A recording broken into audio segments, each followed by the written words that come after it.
நீங்க கேட்கல அல்லாட்ட, அவ்வளவுதான். கேட்டிருக்கீங்களா? யா அல்லாஹ் எனக்கு ஐபோன் வாங்கணும்னு ஆசை இருக்கு அல்லாஹ், 1,20,000 ஐபோன் யா அல்லாஹ். எத்தனை பேங்கா இறஞ்சு அந்த போன் வாங்குற சென்டருக்கு போனீங்கன்னா 4 பேர் உட்கார்ந்து இருப்பான் கடன் கொடுக்கறதுக்கு. அவன்கிட்ட போய் எனக்கு கிடைக்குமா, என் அக்கௌண்ட்டுக்கு என் பேலன்ஸுக்கு கிடைக்குமா, என் பேலன்ஸுக்கு கிடைக்குமான்னு கேட்டீங்கல்ல.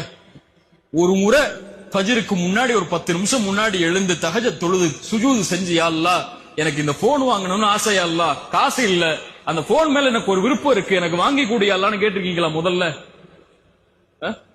அவன் 6 கேள்வி கேட்பான். அவன்கிட்ட போய் கேட்கறதுக்கு முன்னாடி ரப்பிட்ட போய் ஒரு வார்த்தை கேட்டிருந்தால், وَإِذَا سَأَلَكَ عِبَادِي عَنِّي فَإِنِّي قَرِيبٌ أُجِيبُ الدَّعْوَةَ الدَّاعِ إِذَا دَعَانِ, அழைப்பவர் அழைத்தால் பதில் கொடுக்கிறேன். அல்லாஹ் கேட்டு கொடுப்பது, கொடுக்காமல் இருப்பதில்லை. ஒன்று கொடுக்கவில்லை என்றால் உனக்கு நல்லதில்லை, அவ்வளவுதான். ஐபோன் உனக்கு நல்லதில்லை, நரகத்துக்கு கூட்டு போயிடும். அதுல வேற ஏதோ வேலை பார்த்துருவேன், அதனால வேணாம். நோக்கியாவோட நிறுத்திக்கும் அல்லாஹ் சொல்றான்னு அர்த்தம். இதனுடைய கூலியை மறுமையில் தந்துருவோம், உனக்கு கவலைப்படாது.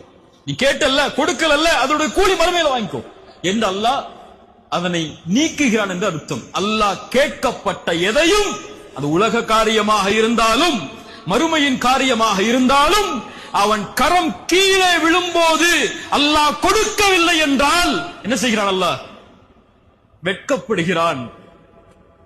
அல்லாஹ் வெட்கப்படுகிறான். அல்லாஹு அக்பர், அல்லாஹு அக்பர்.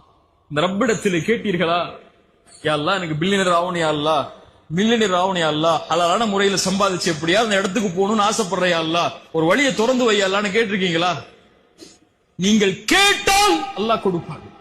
நீங்க கேட்கல, நீங்க உங்க எண்ணத்தை விசாலமாக்கல. என்னால எப்படி முடியும் நினைக்கிறீங்க? ஒரு முஃமின் எப்படி என்ன முடியும்? அல்லாஹ்வுடைய கஜானாவை அறிந்தவன், அல்லாஹ்வை அறிந்தவன், தட்டினால் திறக்கப்படும் என்று அல்லாஹ்வின் நம்பிக்கை அறிந்தவன் எப்படி விட முடியும்?